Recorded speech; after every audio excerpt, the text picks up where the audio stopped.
ભારત અને શ્રીલંકા ઉર્જા કનેક્ટિવિટી વધારવા માટેની યોજનાઓ પર કરી રહ્યા છે કામ. બંને દેશોએ પેટ્રોલિયમ પાઇપલાઇન અને એલએનજી પુરવઠા ક્ષેત્રે સહયોગ વધારવા પર આપ્યો ભાર. શ્રીલંકાના રાષ્ટ્રપતિએ આર્થિક સહાય માટે ભારતનો માન્યો આભાર.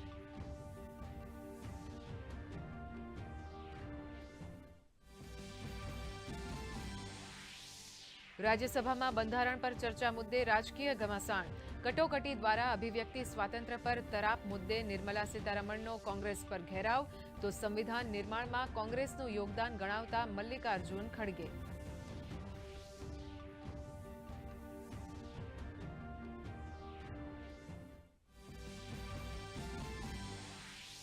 લોકસભામાં વર્ષ 2024-25 માટે અનુદાન માટે પૂરક માંગણી માટે ચાલી પ્રથમ બેચની ચર્ચા.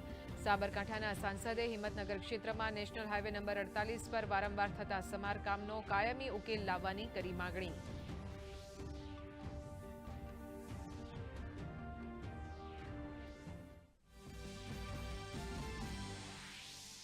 ચિંતન શિબિરમાં જાહેરાત બાદ આર્ટિફિશિયલ ઇન્ટેલિજન્સ ટાસ્ક ફોર્સની કરાઈ રચના.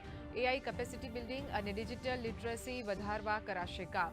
ટાસ્ક ફોર્સમાં આઈસીટી, આઈઆઈટી, આઈઆઈઆઈટીના ડિરેક્ટર સહિત વિવિધ તજજ્ઞોનો કરાયો સમાવેશ.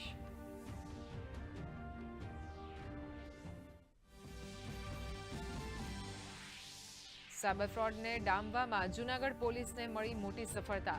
અંદાજિત 50 કરોડથી વધુ રકમનું સાયબર ફ્રોડની વિગતો આવી સામે. બેંકના ખાતા ભાડે લઈને તેમાં ફ્રોડની રકમ જમા કરાવનાર 6 આરોપીઓની પૂછપરછ ચાલુ.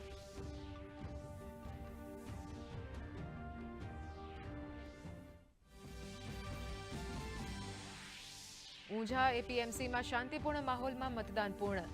વેપારી વિભાગ માટે કુલ મતદાન 97%થી વધુ, તો ખેડૂત વિભાગ માટે 98%થી વધુ મતદાન. આવતીકાલે આવશે ચૂંટણીનું પરિણામ.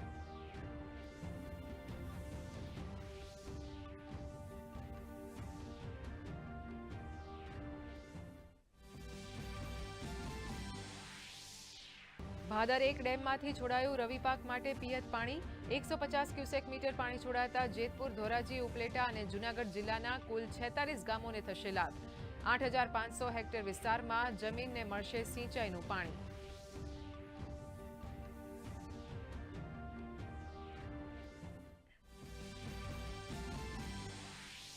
રાજ્યભરમાં ઠંડીમાં આંશિક રાહત વચ્ચે શીતલહેરની આગાહી.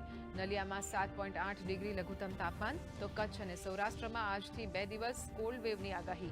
પહાડી વિસ્તારોમાં બરફવર્ષાને કારણે રાજસ્થાન, મધ્યપ્રદેશ સહિત ઉત્તરના રાજ્યોમાં હાડ થીજવતી ઠંડીનો અહેસાસ.